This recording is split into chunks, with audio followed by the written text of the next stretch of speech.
Hello बच्चों, welcome. आज का अपना टॉपिक रहेगा विद्यापति के जो पद हैं। क्लास 12 के हिंदी का ये चैप्टर है और ये जो पद हैं इसको अपन पढ़ेंगे कम्प्लीटली। पहले यहाँ पे देखेंगे आप ये पद, उसके बाद कठिन शब्दार्थ देखेंगे, इसका भावार्थ देखेंगे, उसके बाद में फिर अपन करेंगे इसके प्रश्न उत्तर। तो जब सबसे पहले अपन चलिए पढ़ लेते हैं, एक बार इस पद को पढ़ लेते हैं। मैं पढ़ के आपको बता देता हूँ। देखो यहाँ पर लिखा हुआ है,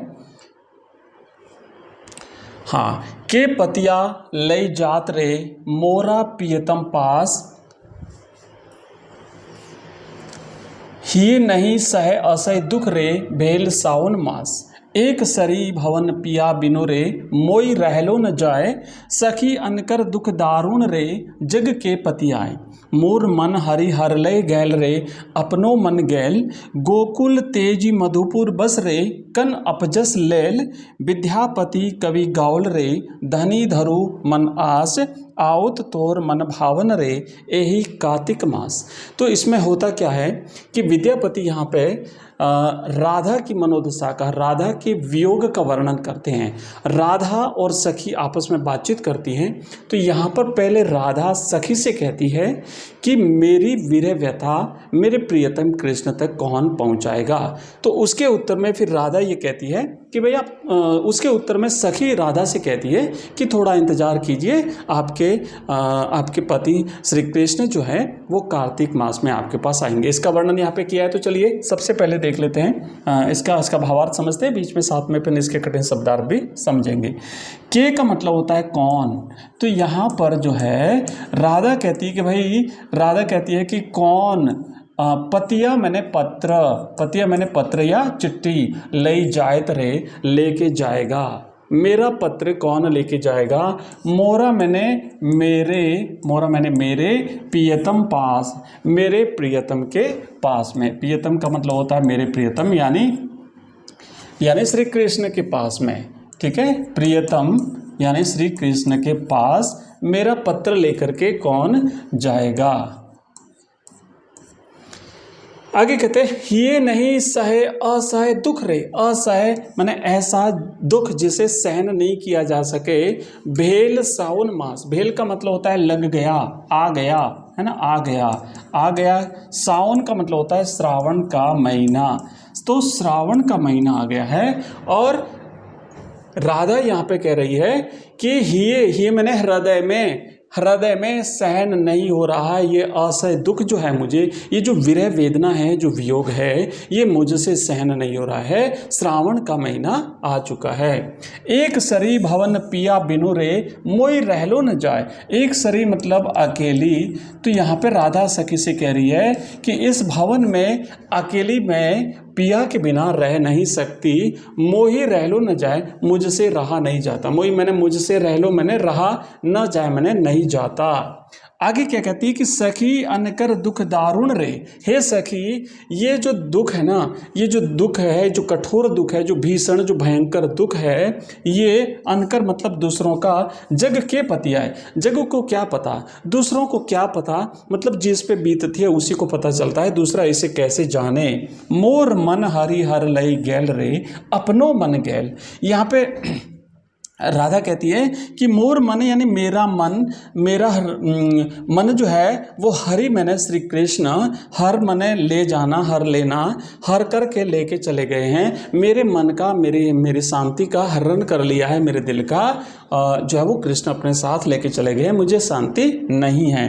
गोकुल तेजी मधुपुर बसरे। तो गोकुल छोड़ करके मथुरा में, मधुपुर का मतलब होता है मथुरा, गोकुल छोड़ करके मथुरा में जाकर के कृष्ण बस गए हैं।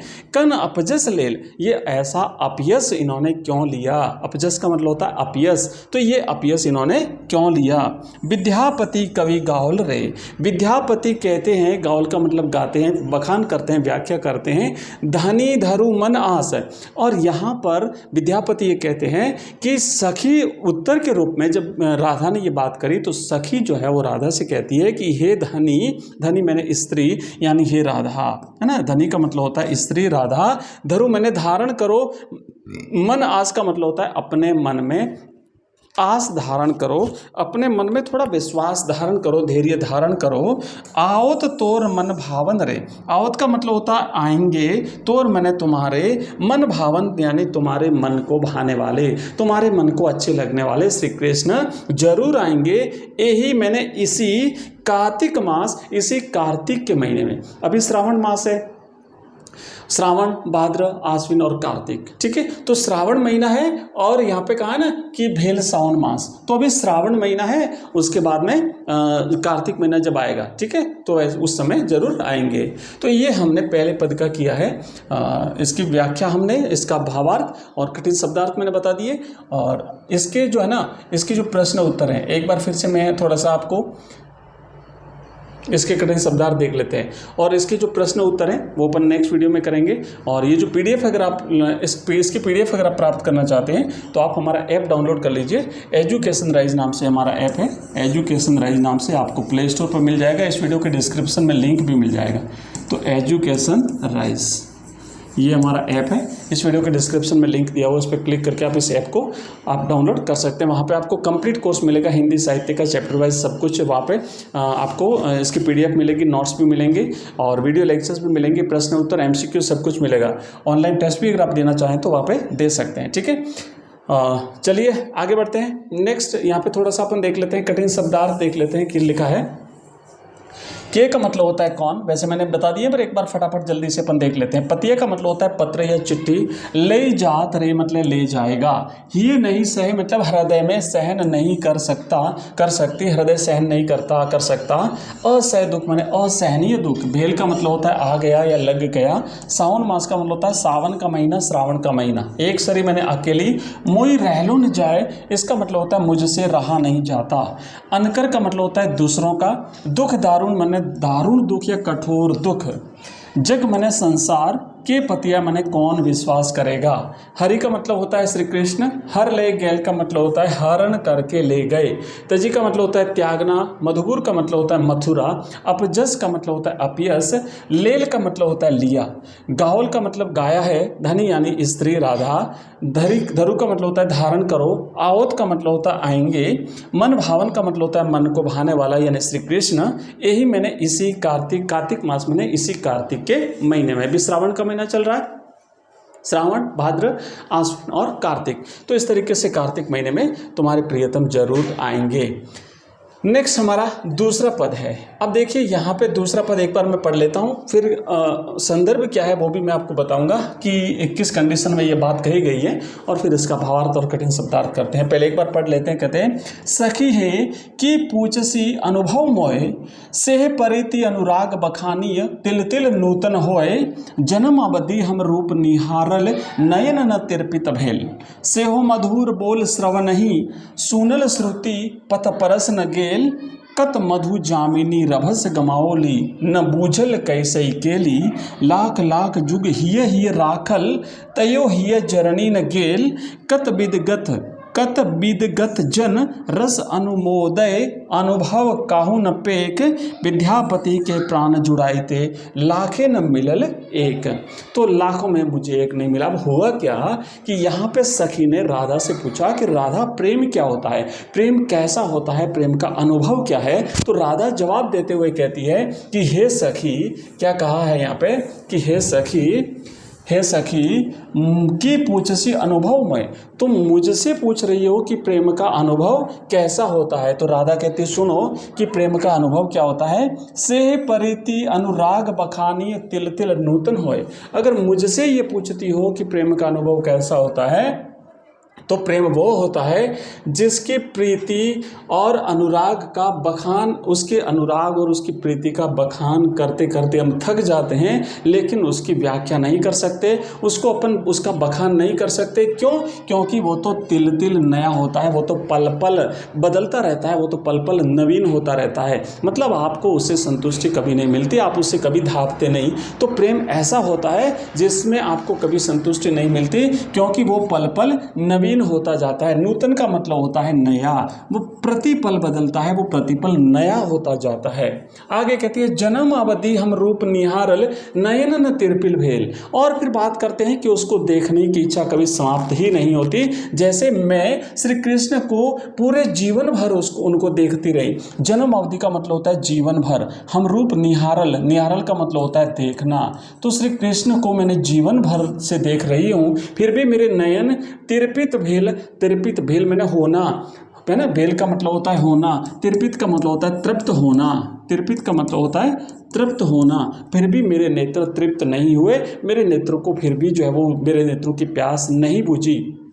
आगे कहती है सेहो मधुर बोल श्रवण ही सुनल श्रुति पथ परस न गेल। सेहो मैंने उनका मधुर वचन सुनने के लिए, हमारे जो श्रुति है, हमारे जो कान हैं, ये कभी उन्हें भी संतुष्टि नहीं मिलती। वो भी सुनना चाहते हैं, लगातार उन्हीं को सुनना चाहते हैं, आंखें उन्हीं को देखना चाहती है, कान उन्हीं को सुनना चाहते हैं, हृदय लगातार उनके पास ही रहना चाहता है। तो ऐसा होता है कि वो जो है श्रुति, ये परस न गेल, उन्हें भी कभी शांति नहीं मिलती, वो भी लगातार उन्हीं को सुनना चाहते हैं, ऐसा होता है। आगे क्या कहती हैं कि कत मधु जामिनी रबस गमावली। कत मैंने कितने ही, है ना, कत का मतलब होता है कितनी ही, रस मधु जामिनी मैंने कितनी ही रात्रियां, रबस गमावली न बूझल कैसे कैली, मैंने श्री कृष्ण के साथ कितनी ही रात्रियां काम क्रीड़ा करते हुए व्यतीत करी हैं, लेकिन फिर भी मुझे ऐसा लग रहा है कि मुझे बिल्कुल जो है कोई, मैंने ऐसा जैसे उनके साथ कभी कोई काम क्रीड़ा नहीं करी हो। लाख लाख जुग हिय राखल तयो हिय जरनी न गेल। और लाख लाख युग वर्षों से मैं उन्हें हृदय में बसाए हुए हूँ, लेकिन फिर भी मेरे हृदय को संतुष्टि नहीं मिली है, लगातार हृदय उन्हीं के का इंतजार कर रहा है। तो ऐसा होता है अनुभव। कद विदगत जन रस अनुमोदय। कत का मतलब होता है कितने ही, विदगत जन का मतलब होता है ज्ञानी लोगों ने, अनुभवी लोगों ने इस अनुभव को बखान करने की कोशिश की है।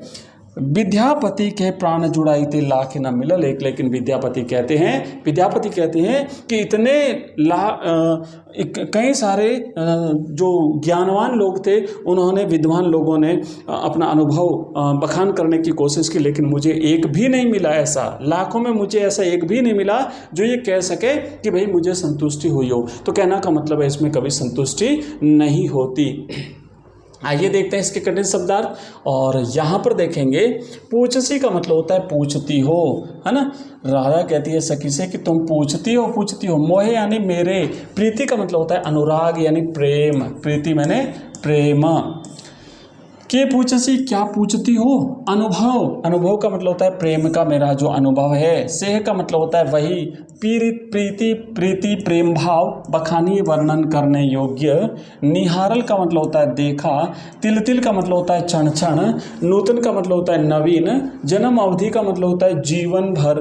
निहारल का मतलब होता है देखा। नयन न तिरपित भेल, दृष्टि नेत्र तृप्त नहीं हुए। सेहो मैंने वह। मधुर का मतलब होता है मीठा वचन। श्रवण ही कानों ने, सुनल सुने। श्रुति पथ कानों के रास्ते। परस न गेल स्पर्श तक न हुआ। कत मैंने कितनी ही, मधुजामिनिया मैंने मधुयामिनिया, मधुर रातें। रबस गमावली आमोद प्रमोद में काम क्रीड़ा में व्यतीत कर दी। तैयो फिर भी तब भी हिय जरनी न गेल, हृदय नहीं जुड़ाया। कत का मतलब होता है कितनी ही। विदगत जन का मतलब होता है चतुर लोग। काहुन पेख किसी ने नहीं देखा। प्राण जुड़ाई थे मेरे प्राण शीतल हो गए। लाखों न मिलल एक, लाखों में मुझे एक भी ऐसा नहीं मिला। ठीक है, तो ये हमने देखा इसके कठिन शब्दार्थ। और अब हमारा बचा है तीसरा पद, जिसको हम तीसरे को भी पढ़ लेते हैं। उसके बाद हम देखते हैं इसके कठिन शब्दार्थ, फिर करते हैं इसके प्रश्न उत्तर। और अगर आपको किसी प्रकार का, आपकी कोई अगर क्वेरी हो, अगर आप पूछना चाहते हो, तो इस वीडियो के कमेंट बॉक्स में मुझे कमेंट जरूर करिएगा। नेक्स्ट कौन सा टॉपिक आप चाहते हैं उसके बारे में भी मुझे बताइए, कौन सा सब्जेक्ट पढ़ना चाहते हैं वो भी मुझे कमेंट बॉक्स में जरूर कमेंट करिए, हम पढ़ेंगे। मैं आपको बता दूँ, हम अपने इस यूट्यूब चैनल पर क्लास 12 के जो विभिन्न सब्जेक्ट हैं, जैसे हिस्ट्री है, पॉलिटिकल साइंस है, ज्योग्राफी, इंग्लिश कंपलसरी, हिंदी साहित्य, ये सारे सब्जेक्ट हम यहाँ पे पढ़ते हैं। उन सारे सब्जेक्ट्स के हमने कोर्स बना रखे हैं जो कि आपको हमारे ऐप में मिलेंगे।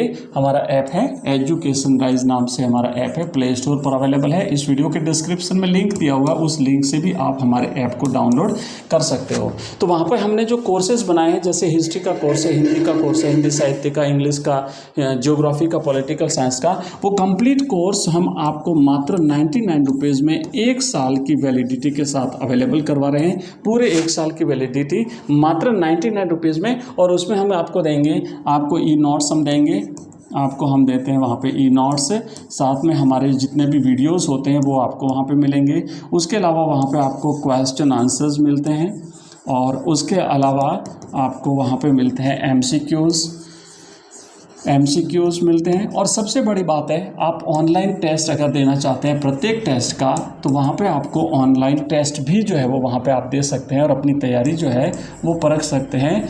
जो रियल एग्जामिनेशन टेस्ट जो होता है वो आप यहाँ पे दे सकते हैं। ये सारी चीज़ें आपको मिलेगी मात्र 99 रुपीज़ में। तो अगर आप प्राप्त करना चाहते हैं तो आप इस वीडियो के डिस्क्रिप्शन में लिंक दिया हुआ है, या फिर आप हमारा नंबर नोट कर लीजिए, उस नंबर पर आप हमें मैसेज करिएगा, व्हाट्सएप मैसेज या टेलीग्राम मैसेज। आपको एक लिंक मिलेगा, उस लिंक पर क्लिक करके भी आप हमारे व्हाट्सएप ग्रुप के साथ जुड़ सकते हैं, आप हमारे टेलीग्राम ग्रुप के साथ जुड़ सकते हैं, आप हमारा ऐप डाउनलोड कर सकते हैं, आप हमारे विभिन्न जो कोर्सेज हैं वो भी देख सकते हैं, आप हमारी वेबसाइट पर भी विजिट कर सकते हैं, जिसका लिंक भी इस वीडियो के डिस्क्रिप्शन में दिया हुआ है। तो हमारा नंबर है 9079622989, ये हमारा नंबर है। इस नंबर पर आप हमें मैसेज करेंगे, वहाँ पर हमारे सारे लिंक आपको मिल जाएंगे। बहुत बहुत धन्यवाद। चलिए आगे बढ़ते हैं, और अब अपन देख लेते हैं यहाँ पे, अब अपन देख लेते हैं जो तीसरा पद है, इस तीसरे पद को भी हम पढ़ लेते हैं। तो अब देखिए यहाँ पे क्या हुआ है कि मैं पहले पढ़ लेता हूँ। कुसुमित कानन हेरि कमल मुखी, मूंदी रहे दुनयन, कोकिल कलरव मधुकर धुनि सुनी, करदई झाँपई कान, माधव सुन सुन वचन हमारा, तू गुण सुंदरी अति भेल दुबरी, गुनी गुनी प्रेम तुहारा। तो देखो यहाँ पे क्या हुआ है कि एक सखी, एक दूती मैंने संदेश ले जाने वाली एक दूती श्री कृष्ण से जाकर के कहती है कि हे कृष्ण, कुसुमित कानन हेरि कमल मुखी, मूंद रहे दो नयन। तुम्हारी कमल मुखी मैंने कमल के समान मुख वाली राधा, है ना, राधा, कुसुमित यानी फूलों से भरा हुआ, कानन का मतलब होता है वन, फूलों से भरा हुआ वन, हेरि मैंने देख करके, फूलों से भरे हुए वन को देख करके, कमल मुखी यानी राधा, मूंद रहे दू नयन, दू मैंने दोनों, दू का मतलब होता है दोनों, नयन मैंने नयन यानी आँखें, मूंदना मतलब बंद कर देना। तो राधा तुम्हारे वियोग में इतनी परेशान हैं, इतनी थक चुकी हैं कि वो किसी भी वन में खिले हुए फूलों को देख करके अपने दोनों नेत्र बंद कर लेती है, क्योंकि खिले हुए फूल उसे अच्छे नहीं लगते तुम्हारे वियोग के कारण। आगे कहती है कोकिल कलरव यानी कोयल की मधुर वाणी, मधुकर धुनी भौरे की ध्वनि, भौरे का गुंजन सुनी मैंने सुन करके, करदई झाँपई कान, वो अपने दोनों कान बंद कर लेती है, क्योंकि ये मधुर और मीठी ध्वनियाँ उसे अच्छी नहीं लगती तुम्हारे वियोग में, तुम्हारे बिना। आगे कहती माधव हे कृष्ण सुन सुन वचन हमारा, आप हमारी बात मानिए, हमारी बात को सुनिए। तू गुण सुंदरी अति भेल दुबरी, वो सुंदरी मैंने राधा तुम्हारे गुणों का बखान कर करके बहुत दुबली हो चुकी है, बहुत थक चुकी है। गुनी गुनी प्रेम तुम्हारा, तुम्हारे प्रेम का गुणगान करके, तुम्हारे प्रेम का बखान करके।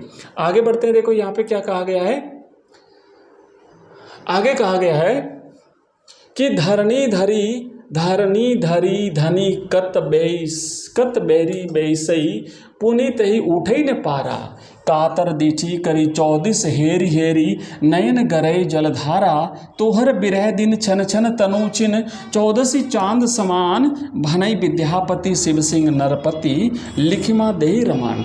आगे सखी बात कहती है कि धरनी मैंने धरती, है ना, धरनी मैंने धरती यानी पृथ्वी, धरती मैंने पृथ्वी, धनी मैंने स्त्री यानी राधा, कत कितनी बार, बेरी बैसई, और राधा इतनी थक चुकी हैं कि जब वो पृथ्वी पर बैठ जाती है, पुनि तही उठे ही न पारा, तो पुनि मैंने दोबारा जब एक बार बैठ गई तो दोबारा वो वहाँ से उठ नहीं पाती है। इतनी कमज़ोर हो गई है, इतनी अक्षम हो गई है, इतनी दुर्बल हो गई है कि वो उठ नहीं पाती तुम्हारे वियोग में। कातर दीठी करी 14 से हेरी हेरी नयन गरई जलधारा, और तुम्हारे आने के इंतजार में कातर दृष्टि, दीठी मैंने दृष्टि, कातर दृष्टि से देखती है, कभी इधर तो कभी इस दिशा में कि तुम आ रहे होंगे, तो कातर दृष्टि से तिरछी निगाहों से तुम्हें देखती है। और फिर तुम जब नहीं दिखाई देते हो तो 14 के समान तुम्हें देख करके नहीं, जब तुम दिखाई देते हो तो 14 का जो चांद होता है, 14 का चांद, पूर्णिमा का चांद धीरे धीरे कम होते होते एक दिन एकम को या अमावस्या को पूरी तरह से समाप्त हो जाता है। तो उसी तरीके से धीरे धीरे चांद के समान घटती जाती है नयन गरे जलधारा, और आंखों से लगातार अश्रुधारा उसके बहती जाती है। तो हर बिरह दिन छन छन तनु छिन 14 चांद समान, तुम्हारे बिरह में, है ना, 14 से हेरी हेरी मतलब चारों दिशाओं में देख करके तुम्हारे वियोग में आंखों से अश्रुधारा बह रही है। तो हर बिरह, तुम्हारे बिरह में दिन छन छन जो है वो दिन निकाल रही है, तनु छिन्न यानी उसका शरीर इतना क्षीण हो गया, इतना दुर्बल हो गया है कि 14 के चांद के समान धीरे धीरे वो दुर्बल होती रही है। भनई विद्यापति कहते हैं कि शिव सिंह नरपति, की राजा शिव सिंह अपनी पत्नी लिखिमा देवी यानी लक्ष्मणा देवी के साथ में रमण करते हैं, उनके साथ में काम जो है वो उनके साथ में प्रेम व्यक्त करते हैं। तो ये हमने पढ़ा है ये हमारा पद, और इसके भी कठिन शब्दार्थ एक बार अपन देख लेते हैं जल्दी से। यहाँ पे आप देखेंगे लिखा है कुसुमित का मतलब होता है फूलों से लदे हुए, कानन का मतलब होता है वन, हेरी मैंने देख करके, कमल मुखी यानी कमल जैसे मुख वाली, मूंदी रहे यानी बंद कर लेती हैं, दो नयन मैंने दोनों नेत्र, कलरों का मतलब होता है कूक कोयल की मधुर वाणी, मधुकर धुनी का मतलब होता है भौरों की गुंजार, कर दई हाथ लगा करके बंद कर देती है, झांपई ढक लेती है, माधव मैंने कृष्ण, हमारा यानी हमारे, तो बिन तुम्हारे गुणों, तुम्हारे बिना तो गुण तुम्हारे गुणों अति भील दुबरी अत्यंत दुर्बल हो गई हैं, गुनी गुनी स्मरण करके गुणगान करके प्रेम तुम्हारा तुम्हारे स्नेह को, धनी मैंने स्त्री नायिका राधा, कतबेरी कितनी ही बार बैसे ही बैठती हैं, उठे न पारा उठ नहीं पाती, कातर दीठी करी यानी पैनी दृष्टि से पैनी निगाहों से, 14 का मतलब होता है चारों दिशाओं में, हेरी हेरी मैंने देख करके, गरे मैंने गिरती हैं, तो हर बिरह तुम्हारे बिरह में तनु छिन्न शरीर क्षीण होता है, 14 चांद समान, चतुर्दशी के चंद्रमा के समान, नरपति का मतलब होता है राजा शिव सिंह, विद्यापति के आश्रयदाता, विद्यापति इनके आश्रय में थे, लिखिमा देवी का मतलब होता है लक्ष्मणा देवी यानी राजा शिव सिंह की रानी, रमान मतलब रमण करते हैं। ठीक है, तो ये तो हमने पढ़ लिया विद्यापति के पद, और अब हम क्या करेंगे, नेक्स्ट जो वीडियो होगा हमारा उसमें हम इसके प्रश्न उत्तर करेंगे। अगर आपको वीडियो पसंद आया तो चैनल को सब्सक्राइब जरूर करिए, अपने दोस्तों के साथ शेयर करिए। मिलते हैं नेक्स्ट वीडियो में, तब तक के लिए बाय, थैंक यू, धन्यवाद।